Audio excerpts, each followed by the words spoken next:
의학은 과학이고 의료는 정치다라는 말이 있는데, 이 우리나라 좀 훌륭한 이런 의료 선진국입니다. 사실 대한민국이 이걸 지속 가능하게 하는 역할을 해야 되겠다. 예, 반갑습니다. 인천 계양 소표안내과 대표원장 윤형선입니다.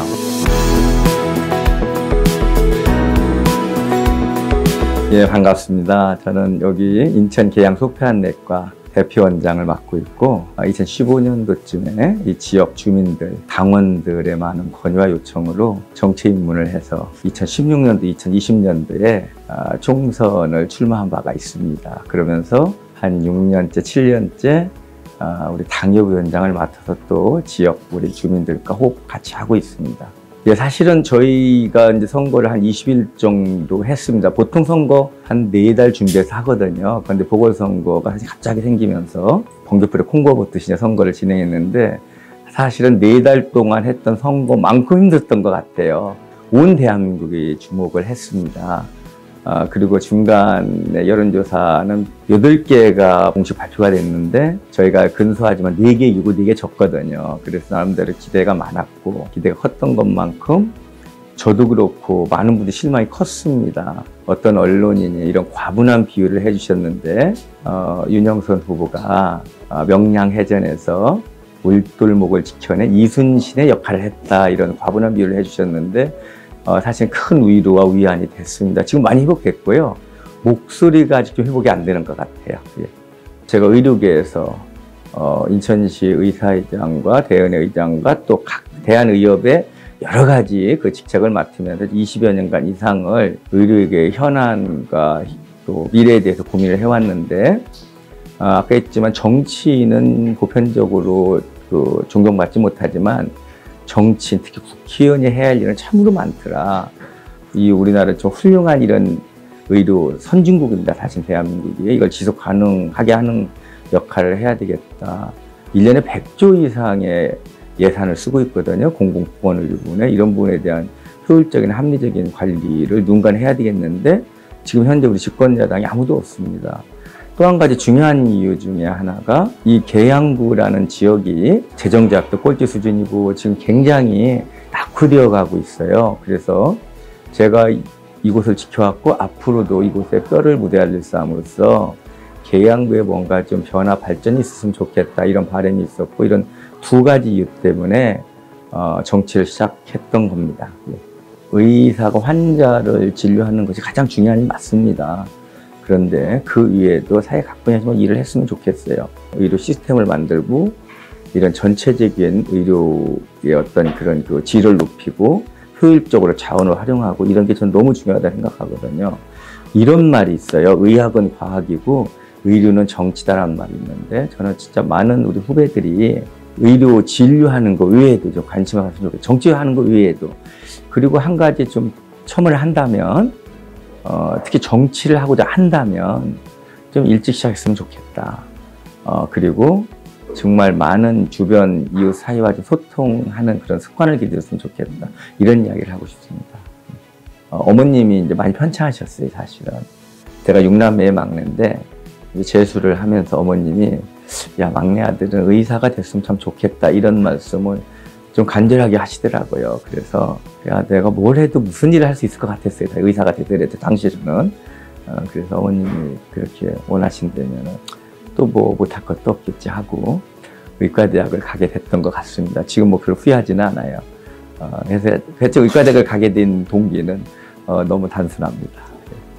저는 한 가지, 이번 윤석열 정부가 소통하려고 하고 있다. 전문가하고 전문가의 의견을 상당히 경청하려고 있다. 이런 자세를 가지고 있다고 생각을 합니다. 참 다행스러운 일입니다. 제가 윤석열 대통령이죠. 지금은 후보 때부터 한 7번 만났습니다. 그런데 대통령이 되고 당선자 신분으로 저희 또 계양에 모셔서 칼국수도 한번 먹으면서 같이 이야기를 나눈 적이 있습니다. 그러나 그분의 신념은 확고해요.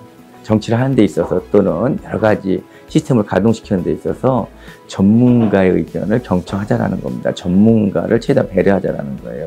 이제 이게 제가 20년 이상 의료계 현안에 대해서 여러 가지 고민을 하고 이제 지켜봐 왔지만, 우리 의사들이 생각하는 것과 국민들이 생각하는 것과 정부가 생각하는 것 좀 다를 수 있습니다. 어떤 때는 방향이 전혀 다를 때도 많아요. 그래서 이런 부분에 대해서는 조금씩 양보하면서 정말 좀 소통하고자 하는 노력이 정말 절실히 필요할 때도 있고, 저는 의료계 지도자도 먼 미래를 바라보고 좀 우리 회원들을 좀 설득하고자 하는 그런 노력도 좀 필요하다 생각하고, 특히 현 정부가 앞으로 의료 전문가들을 좀 더 의료 정책을 수립하는 데 있어서 적극적으로 활용을 해서 의사들에게 좀 신뢰를 줄 수 있고, 특히 의사들과 의료인들의 의견을 많이 수렴해서 의료 정책을 수렴했으면 좋겠다, 이런 생각을 하고 있고, 앞으로 그런 식으로 가지 않을까 싶어요.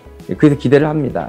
사실 제가 정치 7년 했는데 아직도 정치인의 제대로 옷을 못 입은 것 같아요. 바뀌지 않는 것 같습니다. 전문가가 그런 면에 있어서는 또 전문가의 정치를 해야 된다고 생각을 합니다. 왜냐하면 많은 분들이 전문 분야에서 전문성, 그리고 각 분야를 좀 이해할 수 있는 분들이 각각의 분야에 대해서 뭔가 정책과 이런 것들을 수립하고 또 조절하고 이러기를 원하는 경우가 많이 있는 것 같아요. 그래서 저는 정말 오로지 처음부터 정치를 하신 분들도 필요하지만, 각각의 전문 영역에서 전문 분야에서 활동하셨던 분들이 그런 신념을 가지고 정치를 하는 것도 굉장히 좋겠다, 이런 생각을 하고 있고, 저는 그런 면에 있어서 제가 정치를 하든 안 하든 의사임을 부정할 수가 없어요.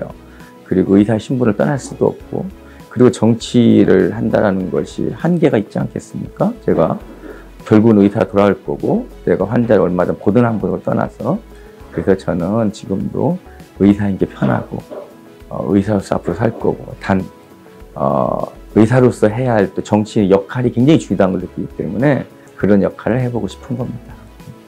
정말 이번에 선거를 하면서 너무 많은 분들, 많은 동료 의사들, 선배님, 후배님들한테 제가 응원을 받았고, 너무 많은 분들이 후원을 해줬어요. 그래서 정말 이 자리를 빌어서 다시 한번 진짜 감사하다는 말씀 드리겠고, 제가 정치를 계속 이어간다면 의료계 여러 현안들, 특히 우리 의사들이 염려하는 것들, 걱정하는 것들, 그것들이 국민 건강과 직결돼서 앞으로 우리 국민 건강의 미래에 영향을 미치는 것들에 대해서 좀 더 합리적이고 효율적으로 일들을 하겠다는 것을 우리 동료 의사한테 약속드리겠다, 이런 말씀 드리겠고, 다시 한번 감사하다는 말씀을 드려야 될 것 같습니다. 고맙습니다.